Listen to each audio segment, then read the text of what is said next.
हिंगोली जिल्ह्यामध्ये गेल्या 54 तासांपासून डिझेलचा साठा पूर्णपणे संपलेला आहे।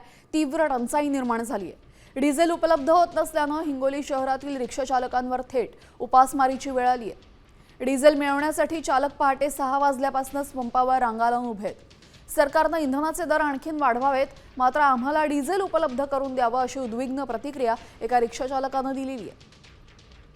या ठिकाणचा आढावा घेतलेला आमचे प्रतिनिधी संदीप नागरे यांनी पाहूयात।